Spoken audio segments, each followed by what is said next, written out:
On this episode of Mythbusters, the whole team is flying high in an airplane special. Oh, I don't think I did so well.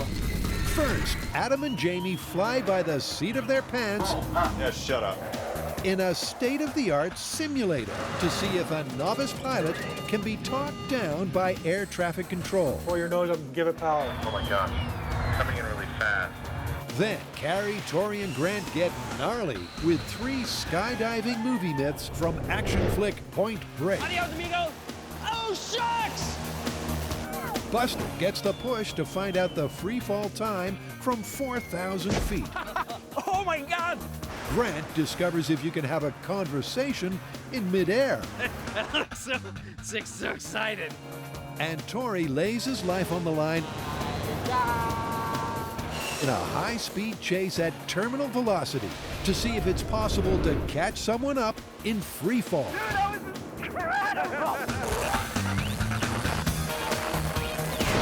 Who are the Mythbusters? Adam Savage That was awesome. and Jamie Hyneman. Mush. Between them, more than 30 years of special effects experience. Rise, my son. Joining them, Grant Imahara, Warning. Tori Belleci, It's getting dangerous now, and that's how we like it. and Carrie Byron. That is messed up! They don't just tell the myths, Wow, I can feel the pressure. they put them to the test.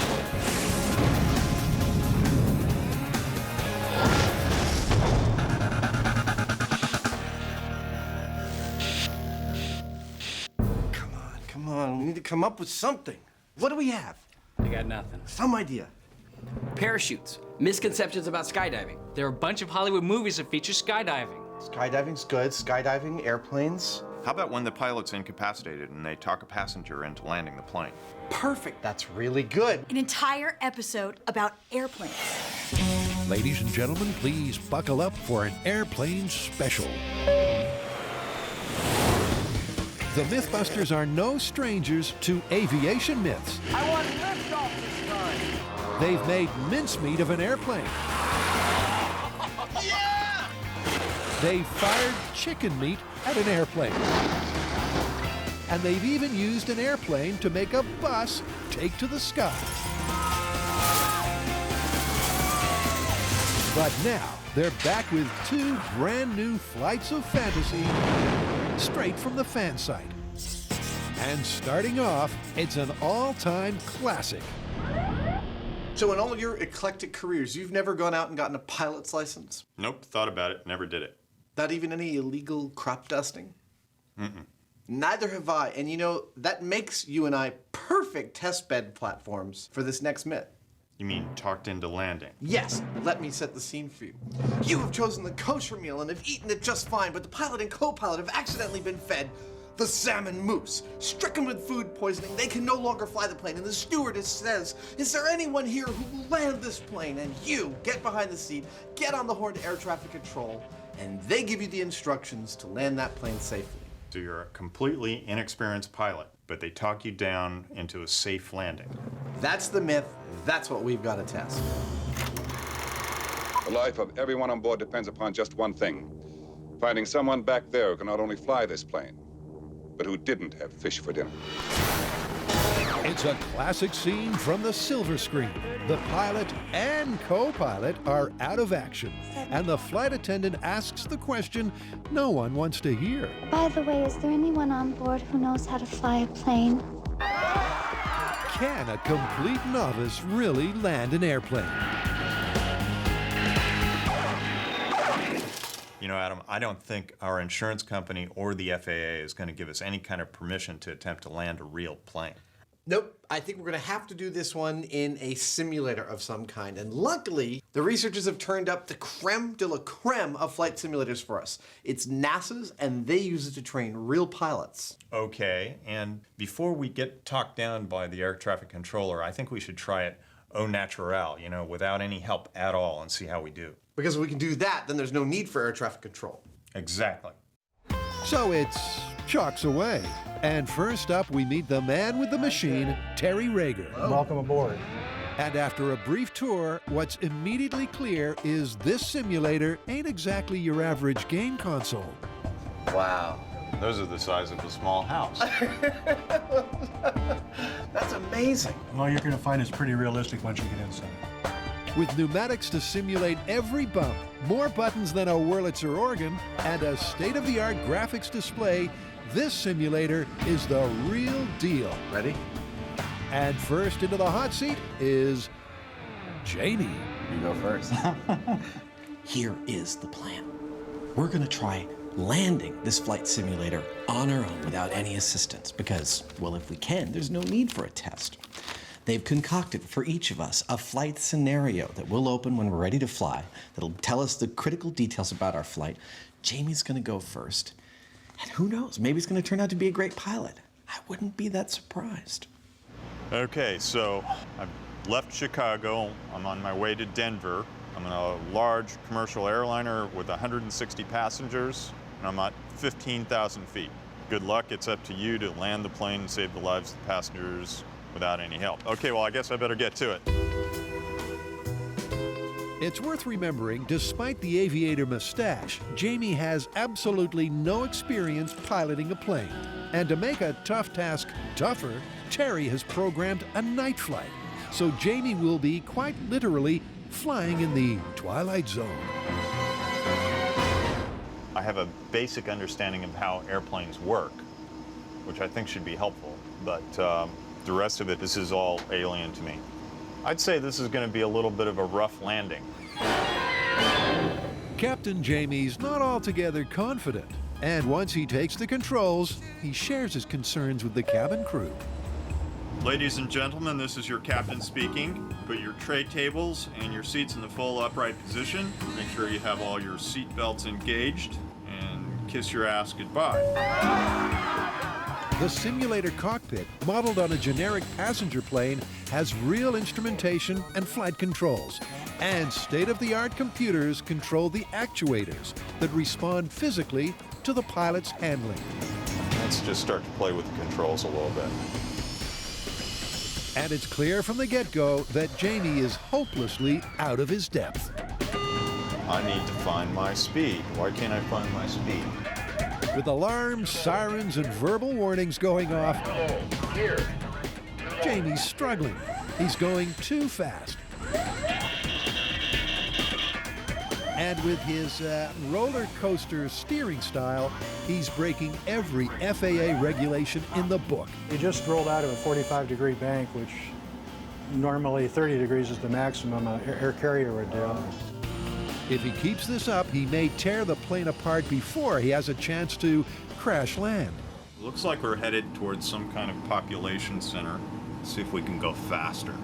Jamie's unorthodox approach has found Denver Airport, but he's not in great shape. He's just too high and too fast. It's not a good combination. The recommended landing speed for a plane of this size is about 140 knots, but Jamie's screaming in at over 300. Maximum airspeed exceeded. Yeah, shut up. All in all, it's not going well, and even the simulator is starting to panic. Why is it telling me not to think? On his final approach, Maverick Jamie can't help but try something straight from Top Gun. I'm gonna buzz the tower. Whee!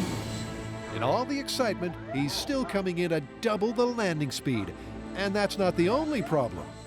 Despite looking everywhere, he can't find the button that lowers the landing gear. Without wheels, this really is going to be a rough landing.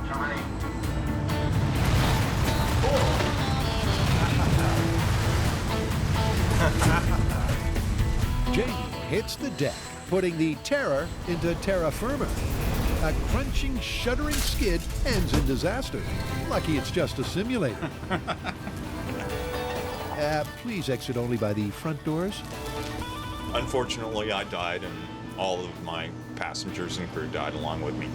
He was too high, too fast most of the time. He was using gas at quite a rate and never found the landing gear lever. So he was kind of really at odds with the aircraft.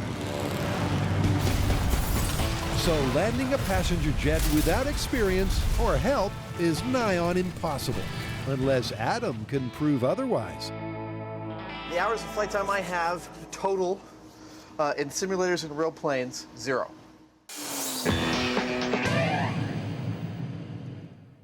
It's Airplane Hour on Mythbusters. And next, a myth that's sure to get your adrenaline rushing. Airplanes, so what do we got? Okay, we got a triple bill of myths about what happens when you fall out of them. All right, let's hear them. Okay, there's a skydiving scene in the hit movie Point Break. And amazingly, all 3 myths come from the same scene. 3 myths in one scene, that has gotta be a record. So what are they? All right, well, hold on to your hats, grab your popcorn, because it's time to point the finger at Point Break. I know you want me so bad it's like acid in your mouth, but not this time. It's movie magic at its best. In Hollywood heist movie Point Break, Adios, amigos. Patrick Swayze jumps out of an airplane, taking with him the last remaining chute. More than a little upset, Keanu Reeves has no option but to follow without a parachute. So now come the myths. Myth 1. By streamlining his body, Reeves catches up with Swayze in free fall, despite the 15-second head start. Myth 2. After they meet in midair, they have a full-on shouting match. And myth 3, the whole scene lasts over 90 seconds, even though the plane's original altitude was only 4,000 feet. Will these myths come crashing back to Earth? All right, so what's the plan? Well, I reckon we should just get an airplane and go for it. First off, I want to test if it takes more than 90 seconds to fall only 4,000 feet like the movie. Cool. You know, while we're at it, we should test to see if you can actually have a conversation while you're in free fall. Yeah, we just jump out of a plane, see if we can hear each other. Awesome. And when we have the answer to those 2 things, we'll come back to the shop, and then we can figure out how to tackle free fall catch-up. All right, let's take to the skies. So it's parachute pandemonium as the team gets ready to explore a trilogy of perilous Point Break myths. And like all Hollywood action movies, they're starting with a bang. We've come to Skydance Skydiving in Northern California. Not only have they got 20 years of experience, but they've also got planes and they've got parachutes. So it's the perfect place for us to put these Point Break myths to the test. And first up, it's the 4,000-foot drop test. The first test that we're gonna do, there's a scene in Point Break where Patrick Swayze jumps out of a plane at 4,000 feet and he free falls for like 2 minutes. We're gonna fly up to 4,000 feet. Carrie's gonna push out the human simulate, and we're gonna see how long it takes for the dummy to hit the ground. Normally, you would think, this would be a perfect job for Buster. He's not afraid of being caught on fire, being exploded. Lots of things happen to Buster. This is a little bit too dangerous, I think. So instead of Buster, we're using our simulate. Simulate's dime a dozen. Buster, he's one of a kind. So for test 1, it's the simulate that's going to take one for the team. And Carrie, after a quick pit stop, is going to be the one to push him out. Patrick Swayze jumps out of his airplane at 4,000 feet and has about 1 minute and 52 seconds of free fall. So we're gonna go up, push our simulate out at 4,000 feet and see how long it takes him to impact the ground. We're all ready to start this test. We're going to destroy a little bit of movie magic. Complete with smoke canister, the simulate will be easy to track as it falls from the sky. And doing the tracking will be Grant and Tori. It's like we're storm chasers. But Tori doesn't realize how right he is. When the guys arrive at the landing site, the weather is closed in. I see them. They're circling. Where? They're right there. They just went behind the clouds. See right there? Okay. That's a bird, dude. The cloud cover looks like it might scupper the test, meaning that Carrie may not get the chance to scupper the simulate. Fortunately, we're having a few problems right now with our drop zone. The cloud cover has come in, and it's kind of blocking our ability to toss the dummy out, so we may have to abort. But then, miraculously, the clouds around the drop zone are giving the Mythbusters a window of opportunity. We can totally see you guys. Carrie, what's your altitude? We are at 4,000 feet, ready to drop when you are. All right, Carrie, we are all ready to go. With the cloud cover lifted and the correct altitude reached, it's go time. And as the simulate is elegantly shown the door, Tori starts the stopwatch to time his fall. Wait, there it is. Oh my God, look at him go. Remember, the Point Break scene lasted over 90 seconds. How long will the simulate last? Ouch. Oh my God! He got cut in half! Oh, wow. So that's what they look like inside. His back totally split and his guts are all over the field. Split in half and leaving a simulated Swayze-sized crater, that's one busted simulate. But is the first of the Point Break myths also busted? So how long did it take?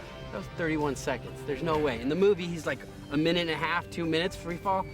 He would die. Yeah!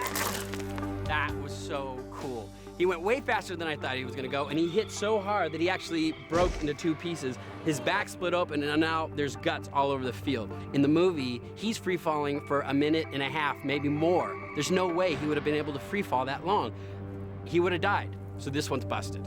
Just like our simulate! Ugh. It's strike one against Point Break.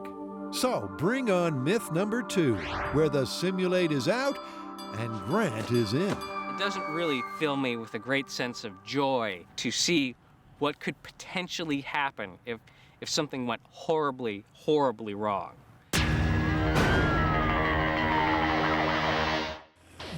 Thankfully, most times we fly, the hardest decision to make is whether to have fish or chicken.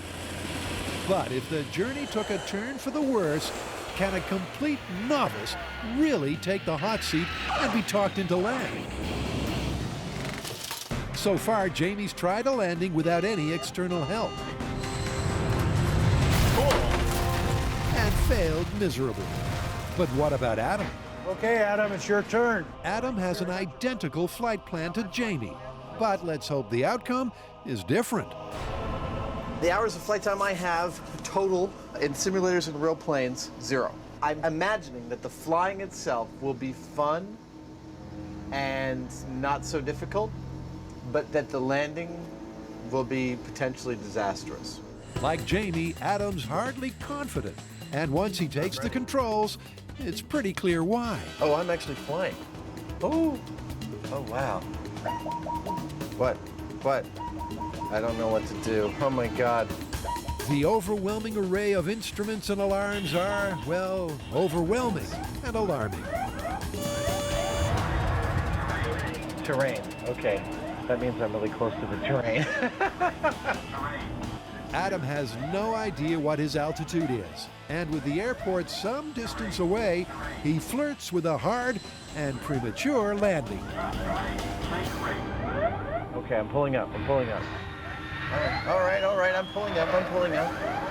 I am.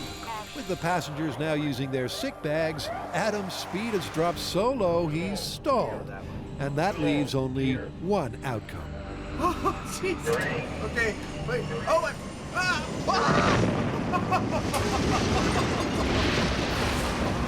oh, I don't think I did so well. I crashed. I crashed in farmland about 10 miles outside of Denver. Rest in the knowledge that there is always a co-pilot and that I'm not the likely first choice to help land the plane in an emergency. What's clear from both tests is that with no help, crash landing a plane is pretty much the only outcome. But can an air traffic controller really cancel out the carnage? Oh, I don't think I did so well.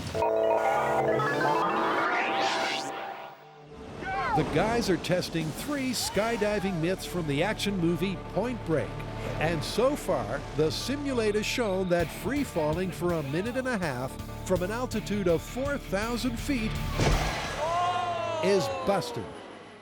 With myth number 1 down for the count, it's on to the next part of the trilogy. Adios, amigos! Oh, shucks! Myth number 2 is about what you can hear during free fall. You are crazy! Is it really possible to have a conversation? Or is that another load of Hollywood hot air? What the hell are you two doing? We're doing Point Break myths. Okay. I'm Keanu Reeves. I'm Patrick Swayze. Can't you tell? Get back here. Swayze needs his hair. You know, with our first experiment, we pretty much busted the whole point break skydiving scene. I mean, you wouldn't have much time to do anything from 4,000 feet. So we're gonna take that out of the equation, we're gonna go up higher, and we're gonna try to bust or confirm the myth that you can hold a conversation while you're free falling. And having just seen what happens when things go wrong, Grant is understandably nervous. I've been bungee jumping before, and that was probably one of the most terrifying moments of my life. I have a feeling this will probably be a new high in terrifying moments in my life. Of course, because skydiving is so terrifying, Grant will be making a tandem jump, securely attached to an instructor. And while Grant's expression says it all, Carrie and Tori, along with the skydiving specialist Dan, are figuring out the plan. So we're gonna give you something to say, you're gonna get up close to Grant, tell him that, and then when he lands, we're gonna see if he heard what you said. We've actually been really agonizing over what to have you say to Grant, because we didn't want anything obvious, like we didn't pack your chute or something he could guess at. So this is what we came up with. Grant, if you pull my finger, you will hear a tuba. Grant, if you pull my finger, you will hear a tuba. Interesting. What are we, like 10? Are you ready? But I'm sure that tubas are the last thing crossing Grant's mind before his first ever skydive. Then again, Get through the chopper! Come on! with a reassuring send-off from his fellow Mythbusters, Ain't no turning back now, little buddy! Can I have your truck? What'd they say? Grant takes off to test the second point break myth. All the things that we do, if something goes wrong, you may get hurt, you may get a broken bone, but this one, if something goes wrong, you're pretty much dead. That weighs heavy on a person's mind. And the mind that's getting heavy belongs to Grant. Sorry to say I'm a little nervous. Just a little. But it's too late to back out now. Stop, son. Oh, the door's open. Okay. And it's a short countdown to find out if you can hold a conversation during a skydive freefall. Hey, And Grant's out. Attached to his buddy, he plummets towards the earth. Almost immediately, skydiver Dan approaches with a message from Tori and Carrie. With the wind at a deafening volume, Dan shouts the tuba phrase as loud as he can and repeats it over and over until Grant's parachute is pulled.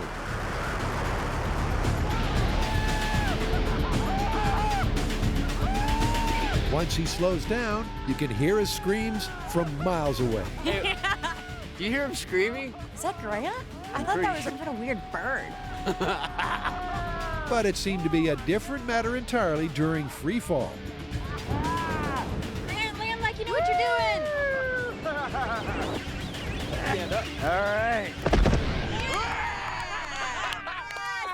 Nice. You did it! I'm alive! I'm alive! Grant may be alive, but was the mid-air conversation music to his ears? Or was Grant brassed off that he couldn't hear a thing? Did you hear what he said? I couldn't hear anything. All I heard... Are you at all curious what the phrase was? Absolutely, what was it? If you pull my finger, you will hear a tuba. She came up with that one. So no tuba lessons for Grant today. And it sounds like Point Break skydiving myth number 2 needs a sound check. Yeah, that looks so excited. Okay. That was amazing.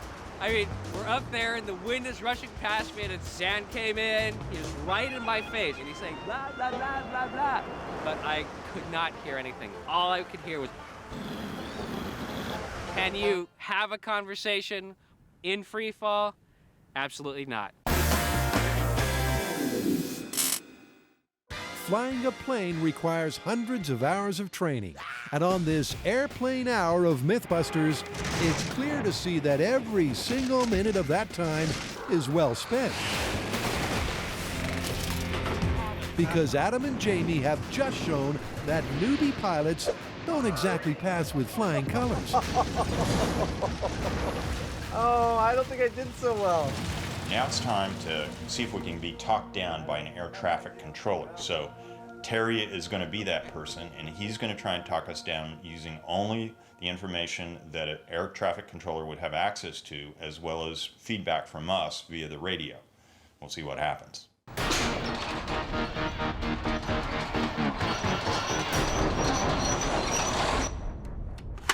While you were busy buzzing the tower, I was turning up some pretty interesting facts about this myth. Which was? Well, it's never happened. What's never happened? No passenger has ever been talked into landing by air traffic control on a commercial airliner. There's simply never been a case where both the pilot and the co-pilot have been removed from the equation. Well, I guess this is another case of things happening in the movies that don't happen in real life. It's not going to stop us from going for it, though. We hope you enjoy. So if you hear a flight attendant announce this, By the way, is there anyone on board who knows how to fly a plane? you're most likely to be in a cinema. But in theory, could a novice be talked down to land by air traffic control? Just want to tell you both good luck. We're all counting on you. So Jamie's just about to go in and get talked into landing, and get this, even though he's been flying since he was 16, Terry has never talked anyone into landing. It is not part of any pilot's training. So this is a first for everybody involved. Jamie once more mans the hot seat. To make conditions different from Test 1, Terry's added a significant tailwind and some turbulence to boot. So now it's down to him and Jamie. And first up is a little Cockpit 101. Screen straight ahead that has the blue and the brown on it. That is your primary flight display. Terry carefully explains to Jamie exactly what all the buttons and numbers mean. See, that says landing gear. I was looking for that earlier. Okay. And with that nailed, it's time to put the myth to the test. Roger, I'm at 230 degrees. Airspeed is 216 knots. That's good. You're in good shape. With the expert instruction, Jamie started well. But traveling at around 300 miles an hour, things can quickly go wrong. I'm at 5,760. Oh, pull your nose up. Pull your nose up and give it power. Give power. Climb back up to 7,000 feet. Remember, Terry can't see any of the instruments in Jamie's simulator or the graphic flight path. And the stress of flying blind, coupled with that near miss, is starting to show. Okay, what's your pitch out attitude? Where's the square in relationship to any of those marks? I'm at 5 degrees over. Very good. Finally, Terry gets an eyeball on the incoming jet, and they begin the all-important landing sequence. Okay, I can see you from the tower now. Do you copy? Right. Okay. What's the REF speed again? REF 133. Okay, does it look like you're going to make the runway? I'm not directly in line with it. Well, try to get to it if you can't. Everything's in your hands now. I can't see anymore. Roger. At the last minute, despite Terry's best efforts, it's all down to Jamie. I touched down. And he nails it. Okay, pull that lever right next to your right knee. The plane might be on the ground, but it's still moving at over 150 knots. So it ain't over yet. Steer with your pedals if you have to. Let us know when you're stopped. I'm stopped. Congratulations, Shabby, you made it. Remarkable. Jamie's ended up dead center on the runway. Plane, passengers, and crew are all completely fine. Landing the plane without any help, hard. Landing the plane with somebody talking you through it, not bad at all. I think the key thing to remember about this getting talked into landing is the talking part is really important. I mean, without that, all this is a bunch of gibberish. I don't think that there's any doubt that somebody can be talked down. Maybe it hasn't actually happened except for in the movies, but we just did it in a simulator. This is designed to simulate the real deal, and it wasn't that hard. But the decision on whether this myth is a birdie or a bogey will have to wait until Adam takes a turn. Next is the free jumping. Watch him as he drops like a bird. Ever since people invented planes, they've wanted to throw themselves out of them. Parachute jumping is not a sport, but a science. Some would say it's a science, but as Carrie, Tori, and Grant have found out, it's also shrouded in mythology. Not looking too good for Point Break. Yeah, the whole idea that you can jump out of a plane at 4,000 feet and it'll take over 90 seconds till you hit the ground, it's totally busted. We dropped the simulate, it took 31 seconds before he hit. Yeah, and trying to have a conversation in free fall, totally impossible. That one's busted too. Okay, so the myths are 0 for 2, but we still have to test free fall catch-up. That's the one where Patrick Swayze jumps out of the plane with the only parachute, gets into skydiving position, and then Keanu Reeves freaks out 15 seconds later, jumps out with no parachute, but gets in a streamlined position and catches up to Patrick in 45 seconds. Well, you know, there is a lot involved in this one. There's human surface area, wind resistance, terminal velocity. I definitely want to go to the skydive facility and test this full scale, but before that, I want to do a few small scale tests, just to nail the science. All right, well, hurry up with your small scale tests because I want to go skydiving. Yeah! It's the biggest test of the Point Break trilogy of myths. And to kick it off, Grant hastily carves up the patented Mythbusters small scale test.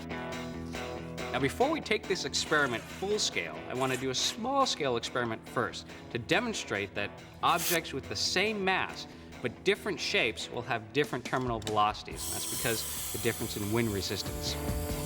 Now, to test this, I've built a small wind tunnel. It consists of this plastic tube and this source of air. I have a ball valve here that I can adjust how much air goes into the wind tunnel.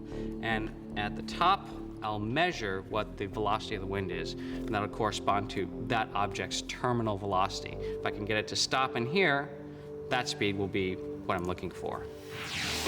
Terminal velocity is the maximum speed that something can fall through the air. It's when the force of gravity is matched by the force of wind resistance, preventing that object from falling any faster. But can subtle changes to its shape affect how fast that object falls? So what I'm going to do is cut out 2 human shapes corresponding to our 2 human skydivers.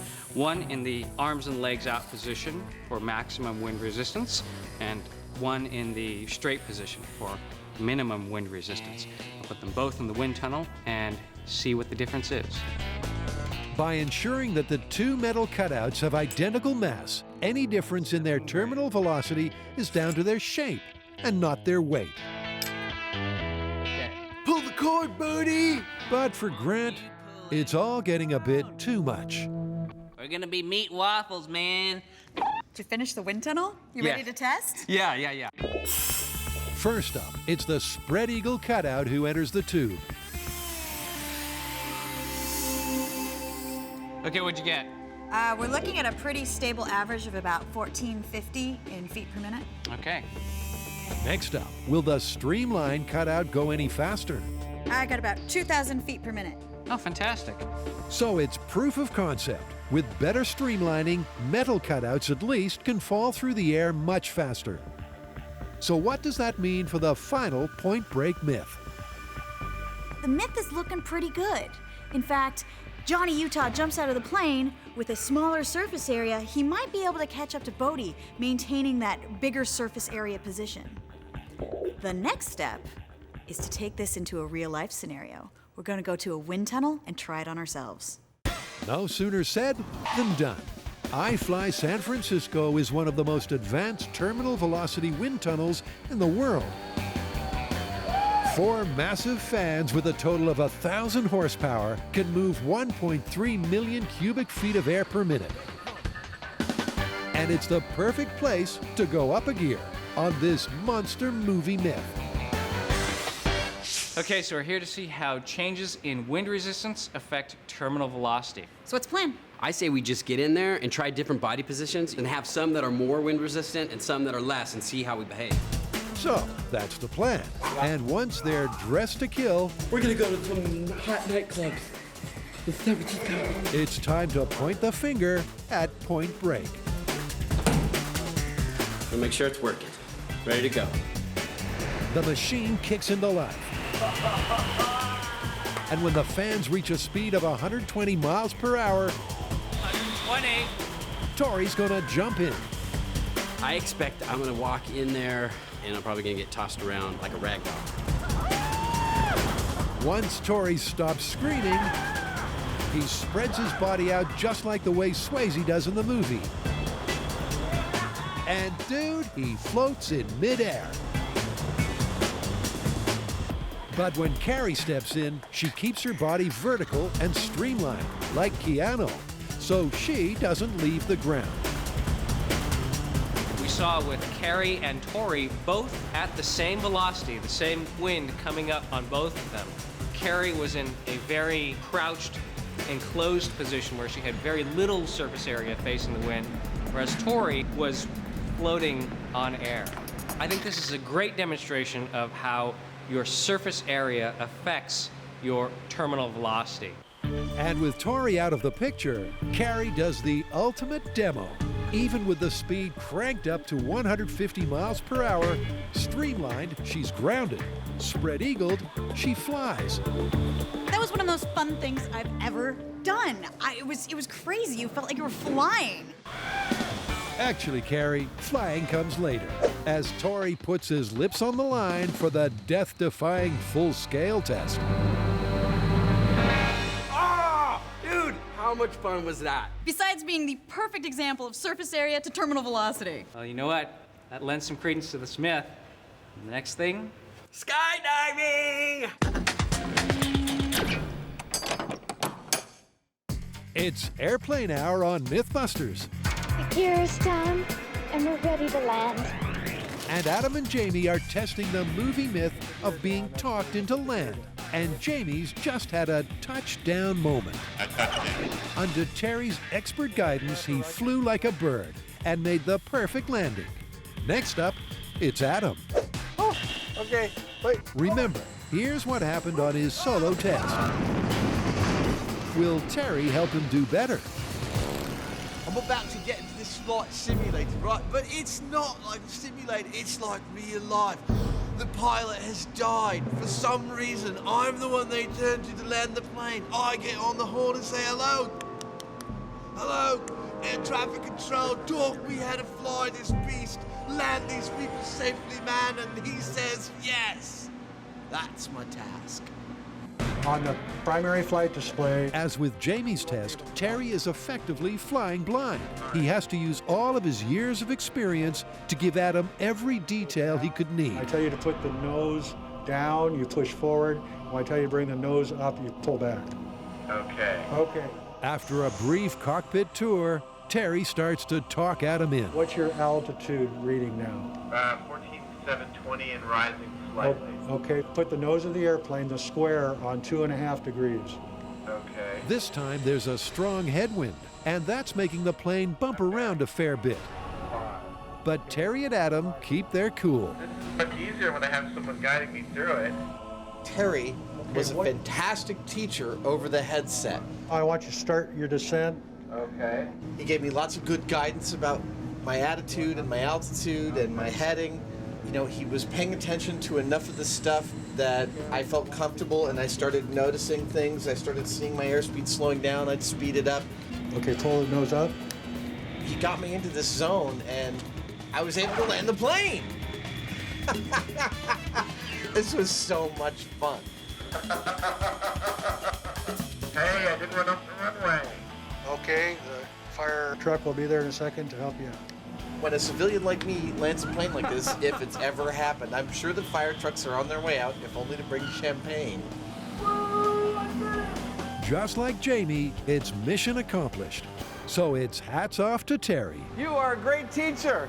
His expertise helped avoid calamity. But as he's about to explain, there's an even easier way to land a plane. So Terry, we did this the old-fashioned way. You talked me down. I operated all the controls. I told you what I was doing, a lot of back and forth. It worked quite well, but is that how you would really do it today? Not really. Today's aircraft are so sophisticated, there's so much automation, it'd be as easy as setting up a couple switches and then just turning knobs to land. Basically, you turn on the autopilot, you select the speed, you control your heading and your altitude with these knobs, and then eventually, when you're ready to land, selecting the approach. Wow, so that's it. You just kind of sit there and watch it happen. Yes, the systems today are made to be virtually fail-safe. The autopilot of modern planes can not only fly, they can land too. So that means that a passenger being talked into land is just never going to happen. So how are we going to call this one? Well, you and I both failed miserably when it came to landing a plane on our own with no help, but Terry was successfully able to talk each of us into a safe landing. Well, we can't call it confirmed because it's never actually happened. Nor would it ever have to happen these days. If that situation ever arose now, modern planes are so advanced they could virtually land themselves. So we call it plausible. I agree. Plausible it is.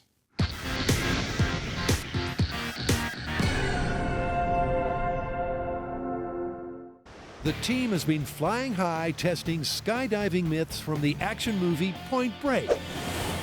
But it's not been going well.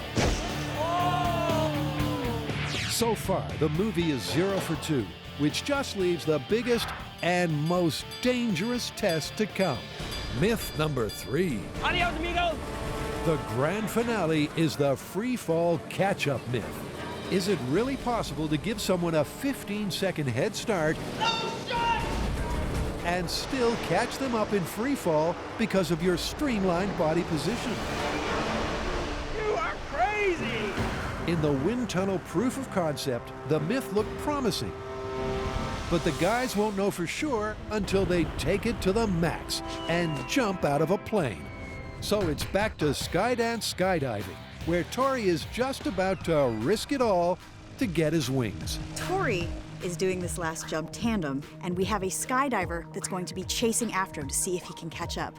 I'm a little worried about this one because logistically, it's a little more complicated than just throwing a dummy out of a plane.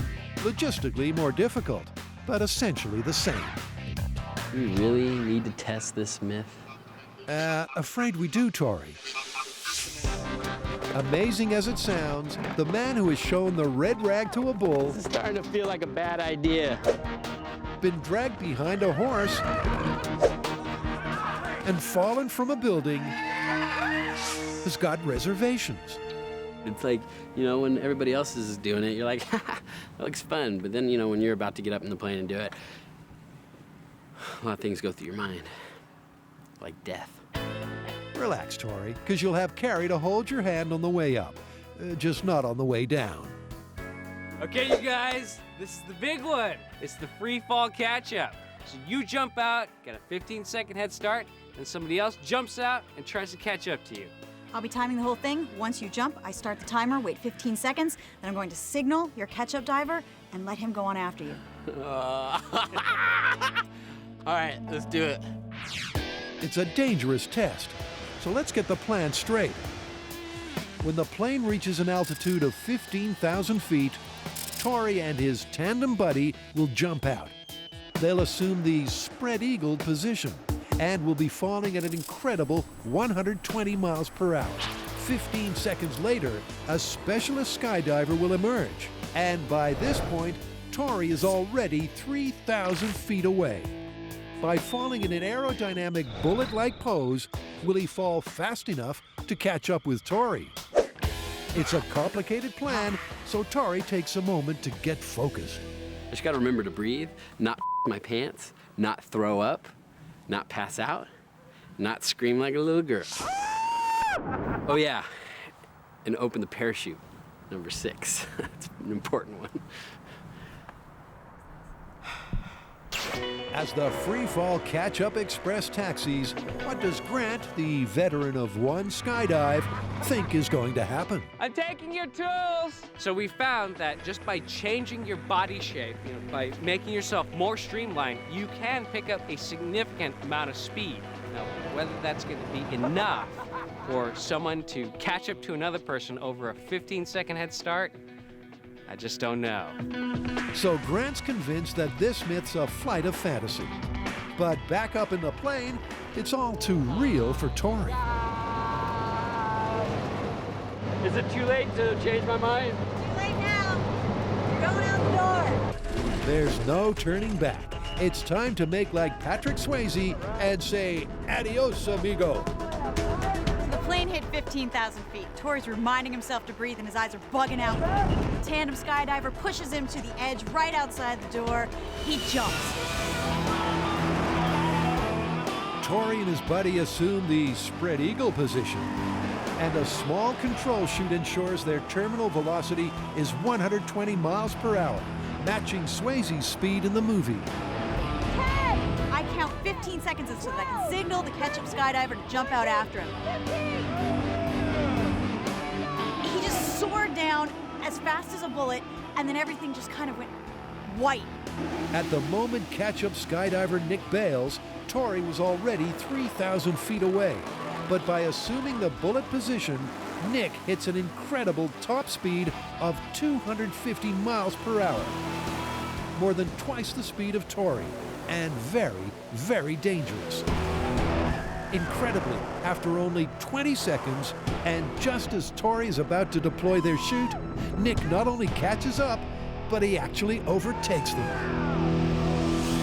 It's a mind-blowing result. Dude, that was incredible! That was insane! Totally back down to earth, dude, and the screams of excitement just don't stop. Nice! Dude!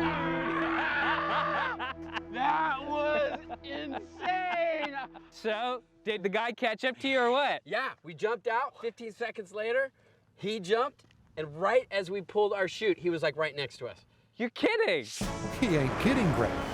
Even with Tori's 15-second head start, Nick, the chase skydiver, covered nearly 7,500 feet in only 20 seconds. Catching up with Tori just in time. Right before we pulled our chute, I looked over and the guy had caught up. We pulled our chute and he kept going. So we confirmed this one. And I didn't wet my pants! So it turns out, given enough altitude, you actually can jump and catch up to someone who has a 15-second head start. I personally didn't think that you could actually get up that amount of speed in that amount of time, but looks like I was wrong. The first two tests might have looked a little shaky, but it's a big thumbs up for Point Break myth number 3.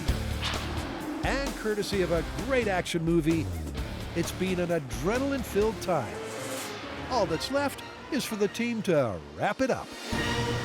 All right, so let's have a summary for today. 4,000 feet. Is that busted, plausible, confirmed? That one's busted. All right, free fall conversation. Busted. Yeah, I got the answer for this one. Totally busted. No way you can hear anything while you're in free fall. And then finally, can you catch up to someone? You can absolutely catch up to somebody. With a 15-second head start. That's incredible. Oh, good job! What a It's great a long day. day. We get a good walk off into the sunset. All right, let's go. Are you excited? It was your first skydive. Oh my gosh. That was a great day. How are you gonna top that one? I don't know.